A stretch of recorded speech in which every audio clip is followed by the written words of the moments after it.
Hello दोस्तों, आपके अपने यूट्यूब चैनल बीएससी प्लेटफॉर्म पे आप लोग का एक बार फिर से मोस्ट वेलकम है। तो आज का जो क्लासेस है वह बीएससी थर्ड सेमेस्टर स्टूडेंटों के लिए है और उनके सब्जेक्ट जूलॉजी से रिलेटेड है। तो इससे पहले मैंने जूलॉजी यूनिट 1 के क्लास को पूरी तरीके से अटेंड करवाकर उसके जो यूनिट 1 के सभी टॉपिक हैं उनको कंप्लीट करा चुका हूँ और यूनिट 2 के भी कुछ जो टॉपिक हैं उनको मैं कंप्लीट करा चुका हूँ। तो जो आज का टॉपिक है यूनिट 2 से वो है ट्रांसलेशन प्रोसेस, और इस ट्रांसलेशन प्रोसेस को हम जनरली प्रोकैरियोटिक सेल में देखेंगे। तो मैं जब से यूनिट 1 से ही क्लास जब से अटेंड करवा रहा हूँ तब से ही ट्रांसलेशन प्रोसेस को आपको बताते आ रहा हूँ कि जब mRNA टू प्रोटीन की सिंथेसिस होती है तो इस प्रोसेस को हम ट्रांसलेशन प्रोसेस बोलते हैं। और ये एक बात और अच्छी तरीके से याद कर लीजिए कि जो ये ट्रांसलेशन प्रोसेस हम डिस्कस करने जा रहे हैं ये प्रोकैरियोटिक सेल में ही हम आज देखेंगे। तो चलिए हम स्टार्ट करते हैं ट्रांसलेशन प्रोसेस को। तो उससे पहले हम इसके डिफिनीशन को देख लेते हैं कि क्या है। A process by which decoding mRNA and produced specific sequence of amino acids in polypeptide chain. तो अभी मैंने एक डिफिनीशन बताया, तो वही डिफिनीशन यहाँ पर थोड़े डिफिकल्ट टर्म में लिखा गया है कि a process by which decoding mRNA, मतलब जिस प्रोसेस द्वारा mRNA की डिकोडिंग होती है और स्पेसिफिक सीक्वेंस प्रोड्यूस्ड होता है अमाइनो एसिड्स का, और वे पेप्टाइड बॉन्ड द्वारा एक दूसरे से अटैच्ड होते हैं और पॉलीपेप्टाइड चेन का को प्रोड्यूस्ड करते हैं। तो ये पूरा जो प्रोसेस है इसे हम ट्रांसलेशन प्रोसेस बोलते हैं। तो अब देख लिया आप लोगों ने ये ट्रांसलेशन प्रोसेस का डिफिनीशन भी। तो अब हम इस ट्रांसलेशन प्रोसेस को फिगर के थ्रू समझेंगे कि ट्रांसलेशन प्रोसेस में क्या क्या फैक्टर होते हैं, क्या क्या टर्म्स है, क्या क्या पीरियड प्रेजेंट है। तो आइए हम स्टार्ट करते हैं अब ट्रांसलेशन प्रोसेस। तो ट्रांसलेशन प्रोसेस को देखने से पहले आप जान लीजिए कि ट्रांसलेशन प्रोसेस में 3 पीरियड इन्वॉल्व होते हैं। पहला इनिशिएशन पीरियड, दूसरा इलोंगेशन एंड तीसरा जो पीरियड है वह टर्मिनेशन पीरियड होता है। तो ट्रांसलेशन को समझने से पहले कुछ बेसिक टर्म्स को मैं बता देना चाहता हूँ जो इसमें बेसिक टर्म्स हैं। तो जो mRNA होता है, mRNA का ही तो डिकोडिंग होना है। तो जो mRNA इसमें है वह 5 प्राइम टू 3 प्राइम डायरेक्शन में प्रेजेंट होता है और इसके ऊपर 3 जो इम्पोर्टेंट साइट प्रेजेंट होते हैं। आप इसको बहुत अच्छी तरीके से याद कर लीजिए कि जो mRNA है वह 5 प्राइम टू 3 प्राइम डायरेक्शन में प्रेजेंट होता है और इसके ऊपर 3 जो मेन साइट प्रेजेंट होते हैं। तो इनमें से पहला साइट है साइन डेल्गेनो सीक्वेंस, दूसरा साइट है इनिशिएशन कोडान और तीसरा जो लास्ट साइट है mRNA का वह है टर्मिनेशन कोडान। तो आई होप कि ये जो मैंने 3 साइट बताएं और इनका जो डायरेक्शन बताएं कि आप लोगों को अच्छी तरीके से समझ में आ रहा होगा। तो ये पहला बेसिक टर्म्स था और एक बेसिक टर्म्स को मैं आप लोगों को और बताना चाहता हूँ जो कि राइबोसोम से रिलेटेड है, क्योंकि ट्रांसलेशन जो प्रोसेस है उसमें जो राइबोसोम है मोस्ट इम्पॉर्टेंट रोल प्ले करता है। तो आइए देखिए कि जो राइबोसोम है उसके क्या फीचर हैं। तो ये जो ट्रांसलेशन प्रोसेस हम देख रहे हैं ये सबसे पहले तो हम प्रोकैरियोटिक सेल में ट्रांसलेशन प्रोसेस को देख रहे हैं। तो जब मैं राइबोसोम का जब फंक्शन बता रहा था तब उस समय मैंने बताया था उस क्लास में कि राइबोसोम जब प्रोकैरियोटिक सेल में हम देखते हैं तो वहां पर राइबोसोम जो होते हैं वह 70 राइबोसोम प्रेजेंट होते हैं और जो यूकैरियोटिक सेल होता है उसमें 80 राइबोसोम प्रेजेंट होते हैं। तो हम यहाँ पर बात कर रहे हैं राइबोसोम की। तो राइबोसोम जो है उसमें 3 इंपॉर्टेंट साइट मेनली प्रेजेंट होते हैं। तो उनमें से पहला साइट है ई साइट, दूसरा साइट पी साइट एंड तीसरा लास्ट जो साइट है वो ए साइट है। तो ये देखा आप लोगों ने 3 साइट जो है राइबोसोम के ई पी ए, और ये हम जो राइबोसोम है इसको हम प्रोकैरियोटिक सेल में देख रहे हैं क्योंकि ट्रांसलेशन प्रोसेस भी हम प्रोकैरियोटिक सेल में ही देख रहे हैं। तो ये आप लोगों ने देखा ई पी ये 3 साइट थे प्रेजेंट राइबोसोम के, और इनके फंक्शन को देखिए कि ये तीनों साइट जो राइबोसोम के हैं इनके फंक्शन क्या क्या हैं। तो जब डिकोडिंग करने के लिए mRNA पर tRNA अमाइनो एसिड के सीक्वेंस को लेकर आएगा तो सबसे पहले वह राइबोसोम के ये साइट पर प्रेजेंट होता है। फिर उसके बाद डिकोडिंग करने के लिए tRNA जो अमाइनो एसिड्स को लेकर आया है वह पी साइट पे जाएगा, फिर वहां से डिकोडिंग होगी। फिर डिकोडिंग होने के बाद पी ही साइट में डिकोडिंग होगी और उसके बाद जो tRNA का अमाइनो एसिड्स है वे पेप्टाइड बॉन्ड द्वारा एक दूसरे में जुड़ जाएगा और tRNA जब अकेला रह जाएगा मतलब कि विदाउट अमाइनो एसिड्स, क्योंकि यहाँ पर अमाइनो एसिड्स का डिकोडिंग हुआ, डिकोडिंग होने के बाद जो इसका अमाइनो एसिड था वे पेप्टाइड बॉन्ड द्वारा जुड़ गया, जिससे कि टीआरएनए अकेला ही प्रेजेंट हो गया। तो इसके बाद जब टीआरएनए अकेला प्रेजेंट होगा तो वे राइबोसोम के पी साइड से ई साइड में चला जाएगा, और ई साइड से ये फिर जो टीआरएनए अकेला है विदाउट अमाइनो एसिड्स ये फिर राइबोसोम से बाहर निकल जाएगा। तो आई होप कि ये जो मैंने 3 साइड बताया राइबोसोम के और इनके फंक्शन बताए आप लोगों को अच्छी तरीके से समझ में आ रहा होगा। आप इसको बहुत अच्छी तरीके से याद कर लीजिए, क्योंकि ई पी ये जो 3 साइट हैं राइबोसोम के ये ट्रांसलेशन प्रोसेस में मोस्ट इंपॉर्टेंट है। तो अब हम देखेंगे इनिशिएशन पीरियड को ट्रांसलेशन के। तो ट्रांसलेशन जो प्रोसेस है ये आपके एग्जाम ऑफ यू से मोस्ट इंपॉर्टेंट टॉपिक है। तो देखिए अब इनिशिएशन पीरियड में क्या क्या फंक्शन होते हैं। तो इनिशिएशन पीरियड में सबसे पहले 3 इनिशिएशन फैक्टर प्रेजेंट होते हैं। तो ये जो इनिशिएशन फैक्टर है, अगर आपको इसका डिटेल क्लास चाहिए तो मैं पिछले क्लास में ये जो इनिशिएशन फैक्टर है, इलॉन्गेशन फैक्टर है, टर्मिनेशन फैक्टर है, इस पर मैंने डिटेल में डिस्कस किया है। अगर आप पिछले क्लास को अटेंड नहीं किए हैं तो आप चैनल के प्लेलिस्ट पर जाकर पिछले क्लास को भी अटेंड कर सकते हैं, जिससे कि आपको ये जो इनिशिएशन फैक्टर, टर्मिनेशन, इलॉन्गेशन जो भी फैक्टर हैं आपको और अच्छी तरीके से समझ में आएंगे। क्योंकि जो फैक्टर हैं वे ट्रांसलेशन प्रोसेस में, चाहे इनिशिएशन फैक्टर हो, चाहे इलॉन्गेशन या फिर टर्मिनेशन, कोई भी फैक्टर हो, ये ट्रांसलेशन प्रोसेस में मोस्ट इंपॉर्टेंट होते हैं। तो अब हम बात करते हैं इनिशिएशन पीरियड की। तो इनिशिएशन पीरियड में अब जान लीजिए 3 फैक्टर प्रेजेंट होते हैं, IF1, IF2 एंड IF3। तो अब हम इन्हें IF1, IF2 इसलिए बोल रहे हैं कि IF दैट मीन्स कि इनिशिएशन फैक्टर फर्स्ट, IF2 का मतलब initiation factor second and IF3 का मतलब कि इनिशिएशन फैक्टर थर्ड। और इनिशिएशन फैक्टर को बताते हुए मैं आप लोगों को एक और इम्पॉर्टेंट बात बताना चाहता हूं कि जो IF2 है मतलब कि इनिशिएशन फैक्टर जो सेकंड है उसके साथ GTP बाइंड होता है, और GTP का मोस्ट इम्पॉर्टेंट वर्क होता है ट्रांसलेशन प्रोसेस में। तो आप अगर GTP का जो ये वर्क है इसको और अच्छी तरीके से समझेंगे, बस आप जो क्लास आज का अटेंड कर रहे हैं उसको थोड़ा सा भी स्किप मत करिएगा। GTP का जो भी प्रोसेस है आप लोगों को बहुत अच्छी तरीके से समझ में आएगी, बस आप क्लास को अच्छी तरीके से अटेंड करिए। तो आपने देखा कि IF1, IF2 and IF3 3 initiation factor थे, जिसमें IF2 के साथ GTP बाइंड था।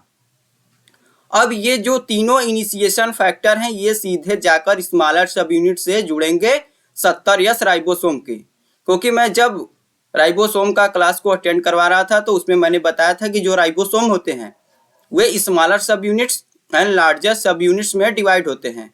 तो हम यहाँ पर ट्रांसलेशन प्रोसेस की बात कर रहे हैं प्रोकैरियोटिक सेल में। तो प्रोकैरियोटिक सेल में जो राइबोसोम होते हैं वे 70S राइबोसोम होते हैं, और ये लार्जर सब यूनिट्स 50S में डिवाइड होते हैं और स्मॉलर सब यूनिट्स 30S में डिवाइड होते हैं।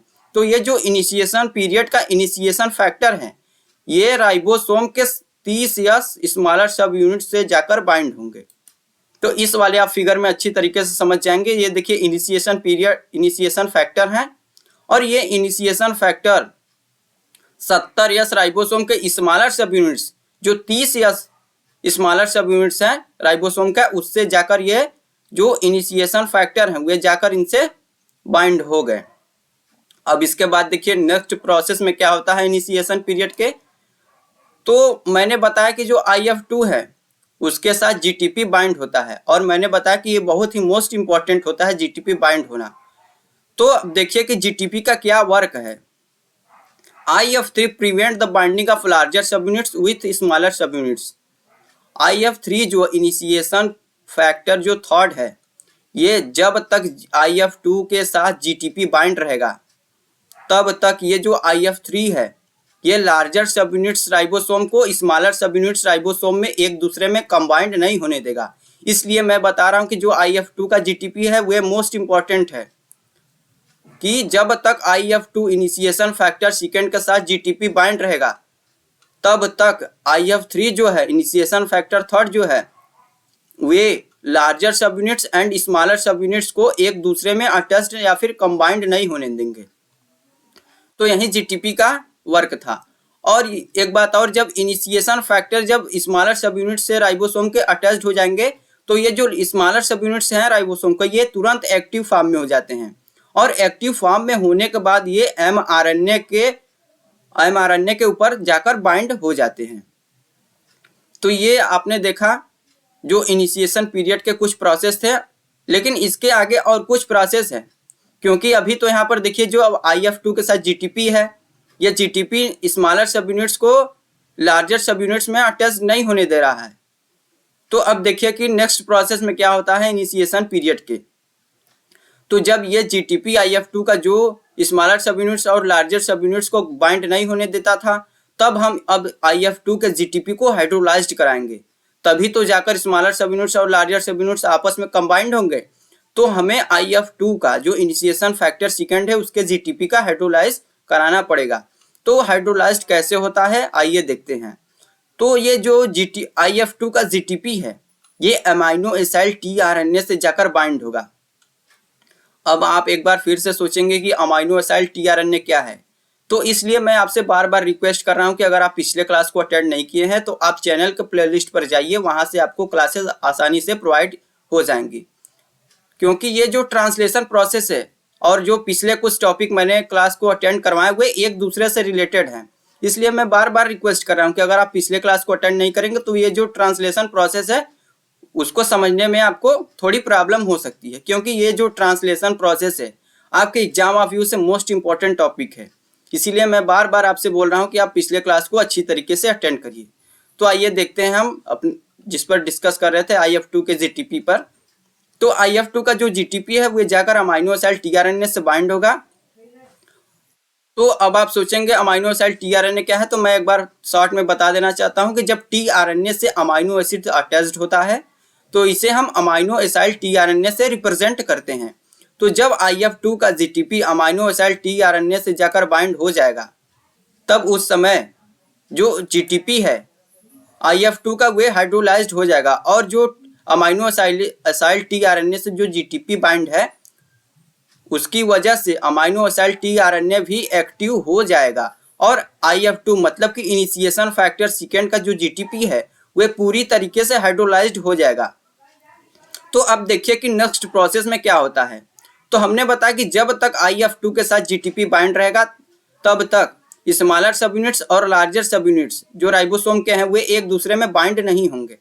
लेकिन यहाँ तो हमने जो GTP था IF2 का उसको हाइड्रोलाइज्ड करा दिया है। तो हाइड्रोलाइज्ड होने के बाद जो लार्जर सब यूनिट्स हैं और स्मॉलर सब यूनिट्स राइबोसोम के हैं वे एक दूसरे में आसानी से बाइंड हो जाएंगे mRNA के ऊपर। तो अब देखिए कि नेक्स्ट प्रोसेस में क्या होता है। Amino acyl tRNA with methionine bind on the P sites of ribosome. तो जब IF2 का GTP बाइंड हुआ था अमाइनो एसाइल tRNA से, तो tRNA भी अमाइनो एसाइल tRNA भी पूरी तरीके से एक्टिव हो चुका था। तो पूरी तरीके से जब अमाइनो एसाइल tRNA जो था वह भी पूरी तरीके से एक्टिव जब हो जाएगा, तब ये अमाइनो एसिड्स को लेकर आएगा, मतलब कि मेथियोनिन को लेकर आएगा राइबोसोम के पी साइट पर। क्योंकि हमने बताया कि जो राइबोसोम है उसके 3 इंपॉर्टेंट साइट EPA, मैं क्लास के स्टार्टिंग में ही बता चुका हूं कि EPA क्या है, EPA के फंक्शन क्या क्या हैं। तो ये जो मेथियोनिन है, जो अमाइनो एसाइल tRNA के साथ मेथियोनिन आ रहा है राइबोसोम के पी साइट पर, मतलब कि स्टार्टर कोडान पर, mRNA के स्टार्टर कोडान जिसे हम AUG से रिप्रेजेंट करते हैं, ये मेथियोनिन AUG स्टार्टर कोडान को कोड करेगा, जिससे कि ट्रांसलेशन प्रोसेस यहाँ से स्टार्ट हो जाएगी। तो यहाँ पर इस प्रोसेस को लेकर जो हमने अभी तक प्रोसेस बताया वहाँ तक ये इनिशिएशन पीरियड पूरी तरीके से कंप्लीट हो जाती है। तो इनिशिएशन पीरियड में हमने देखा कि लार्जर सब यूनिट्स स्मॉलर सब यूनिट्स एक दूसरे में आपस में बाइंड हो चुके हैं। IF2 का जो इनिशिएशन फैक्टर सेकेंड का GTP भी हाइड्रोलाइज्ड हो चुका है और जो मेथियोनिन है, मेथियोनिन अमाइनो एसिड्स है, वे अमाइनो एसाइल tRNA के साथ आएगा और राइबोसोम के पी साइट पर अटैच्ड होगा और AUG को कोड करेगा, जिससे कि ट्रांसलेशन प्रोसेस यहाँ से स्टार्ट हो जाएगी। तो ये रहा पूरा इनिशिएशन पीरियड। तो अब हम बात करेंगे ट्रांसलेशन के दूसरे पीरियड जिसका नाम है इलोंगेशन पीरियड। तो मैं एक बार फिर से बता देना चाहता हूं कि राइबोसोम के 3 site EPA 3 site most important site हैं। तो अब क्या होगा कि क्योंकि इनिशिएशन पीरियड से ही जो ट्रांसलेशन प्रोसेस है वह स्टार्ट हो चुका था, तो इलांगेशन पीरियड में अब देखिए क्या होता है। इलांगेशन पीरियड में यम जो टीआरएनए है, अमाइनो एसिड टीआरएनए जो है वे अमाइनो एसिड्स को कोड करने के लिए राइबोसोम पर ए साइट पर सबसे पहले आकर प्रेजेंट होगा, फिर वे राइबोसोम के पी साइट पर जाएगा और वहां से डिकोडिंग करेगा। डिकोडिंग होने के बाद जो स्पेसिफिक अमाइनो एसिड्स हैं वे पेप्टाइड बॉन्ड द्वारा जुड़ेंगे, और जब पेप्टाइड बॉन्ड द्वारा जुड़ जाएंगे तो फिर जो ये टीआरएनए है वे अकेला हो जाएगा, मतलब कि विदाउट अमाइनो एसिड्स, क्योंकि अमाइनो एसिड डिकोडिंग होने के समय पी साइड में ही जब डिकोडिंग हुआ अमाइनो एसिड्स का, तो फिर जो ये स्पेसिफिक अमाइनो एसिड्स थे ये पेप्टाइड बॉन्ड द्वारा जुड़ गए, जिससे कि टीआरएनए अकेला हो गया, मतलब कि विदाउट अमाइनो एसिड्स के। तो ये जब विदाउट अमाइनो एसिड्स के टीआरएनए हो जाएगा तब ये राइबोसोम के ई साइट पर जाकर प्रेजेंट होगा, और फिर ई साइट पर जब ये प्रेजेंट हो जाएगा तो फिर उसके बाद ये टीआरएनए राइबोसोम से बाहर निकल जाएगा। तो ये प्रोसेस इलॉन्गेशन पीरियड में बार बार होती रहेगी जब तक कि टर्मिनेशन पीरियड ना आ जाए। कि क्या होगा कि अमाइनो एसिड टीआरएनए को लेकर आएगा ए साइट पे, राइबोसोम के ए साइट पे, फिर उसके बाद वो जाएगा पी साइट पे राइबोसोम के, फिर वहां से डिकोडिंग होगी। डिकोडिंग होने के बाद जो अमाइनो एसिड्स है, अमाइनो एसिड एक दूसरे से पेप्टाइड बॉन्ड द्वारा जुड़ेंगे, और फिर जब टीआरएनए विदाउट अमाइनो एसिड्स का हो जाएगा तो फिर ये टीआरएनए राइबोसोम के ई साइट पर आकर प्रेजेंट होगा, फिर ई साइट्स के बाद ये राइबोसोम से टीआरएनए बाहर निकल जाएगा। तो ये प्रोसेस होती रहेगी जब तक कि टर्मिनेशन पीरियड ना आ जाए। और यहाँ पर देखिए अमाइनो एसिड्स एक दूसरे में पेप्टाइड बॉन्ड द्वारा जुड़कर पॉलीपेप्टाइडिक बॉन्ड का फॉर्मेशन करते जा रहे हैं, मतलब कि ये जो चैन है ये ग्रोथ होती चली जा रही है, क्योंकि टीआरएनए अमाइनो एसिड्स को लेकर आ रहे हैं, कोडिंग हो रही है। कोडिंग होने के बाद जो उनका अमाइनो एसिड्स है, स्पेसिफिक अमाइनो एसिड्स है, वे पेप्टाइड बॉन्ड द्वारा जुड़ते चले जा रहे हैं। तो इलॉन्गेशन पीरियड में यही होगा प्रोसेस कि जो पॉलीपेप्टाइड चेन है वह इंक्रीज होती चली जाएगी। तो अब हम बात करेंगे टर्मिनेशन पीरियड की, कि टर्मिनेशन पीरियड में क्या होता है। तो आप सबसे पहले जान लीजिए कि टर्मिनेशन पीरियड में जो ट्रांसलेशन का प्रोसेस है वह पूरी तरीके से स्टॉप हो जाता है, और ये स्टॉप होने के कुछ रीजन भी है, उसको हम एक एक करके समझते हैं। तो UAA, UAG और UGA ये जो तीनों कोडान हैं इसको स्टॉपर कोडान से रिप्रेजेंट करते हैं। और जब मैं जेनेटिक का क्लास अटेंड आपको लोगों को करवा रहा था तभी मैं AUG जो भी कोडान है, UAA, UAG, UGA जो स्टॉपर कोडान है, स्टार्टर कोडान है, मैं वहाँ पर डिटेल से डिस्कस किया हूँ।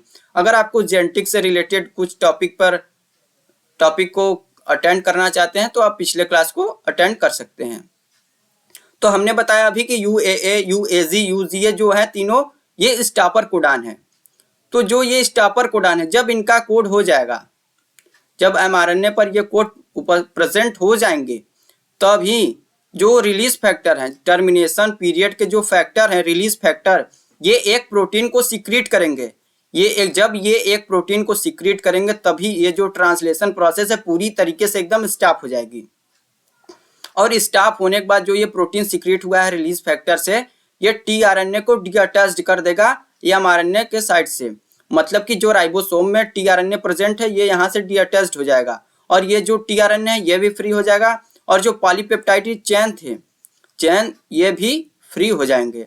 और नेक्स्ट प्रोसेस में देखिए कि जो राइबोसोम बाइंड थे mRNA के ऊपर, ये भी वहां से फ्री हो जाएंगे। मतलब कि आप सीधा समझिए कि टर्मिनेशन पीरियड में जो ट्रांसलेशन का प्रोसेस है वह पूरी तरीके से स्टॉप हो जाता है, और राइबोसोम भी mRNA के ऊपर से डीअटैच्ड हो जाते हैं, टीआरएनए भी पूरी तरीके से फ्री हो जाता है, और पॉलीपेप्टाइड जो चैन है जो अमाइनो एसिड से मिलकर बने हैं ये भी पूरी तरीके से फ्री हो जाते हैं। तो ये इस पूरे प्रोसेस को हम टर्मिनेशन पीरियड के नाम से रिप्रेजेंट करते हैं। और यही इनिशिएशन, इलॉन्गेशन और टर्मिनेशन तीनों पीरियड को मिलाकर हम ट्रांसलेशन प्रोसेस से रिप्रेजेंट करते हैं। तो आई होप कि हमने ये जो इनिशिएशन, इलॉन्गेशन और टर्मिनेशन पीरियड को आप लोगों को समझाया, आप लोगों को अच्छी तरीके से समझ में आया होगा। अगर आपको कहीं पर भी थोड़ा सा भी समझ में नहीं आता है तो आप हमें कमेंट बॉक्स में कमेंट कर सकते हैं, तो मैं उससे जहाँ पर आपको नहीं समझाया उससे रिलेटेड मैं और एक क्लास को अटेंड करवाऊंगा, जिससे कि आप लोगों को जहाँ पर मिस्टेक या फिर कुछ नहीं समझ में आ रहा है वहाँ पे आप लोगों को वो टॉपिक और अच्छी तरीके से समझ में आए। तो जो ये आज का ये ट्रांसलेशन का जो क्लास था मैंने अटेंड करवाया, ट्रांसलेशन जो प्रोसेस है इसको आप समझ लीजिए एक बार कि ये जो ट्रांसलेशन प्रोसेस को मैंने अटेंड कराया ये मेनली प्रोकैरियोटिक सेल में आप ट्रांसलेशन प्रोसेस को देख रहे थे। और एक बात और मैं बोलना चाहूँगा कि अगर आप लोगों को इस टॉपिक से रिलेटेड नोट्स चाहिए तो मैं डिस्क्रिप्शन बॉक्स में इस जो क्लास आज का आप अटेंड कर रहे हैं इस क्लास के डिस्क्रिप्शन बॉक्स में मैं अपना कॉन्टैक्ट शेयर कर दूंगा। आप वहाँ से हमें कॉन्टैक्ट कर सकते हैं, जिससे कि आप इस जो ट्रांसलेशन प्रोसेस है उसका नोट्स आसानी से ले सकते हैं। तो आज की क्लासेस बस इतना ही, मिलते हैं नेक्स्ट वीडियो में नेक्स्ट टॉपिक के साथ, तब तक के लिए धन्यवाद।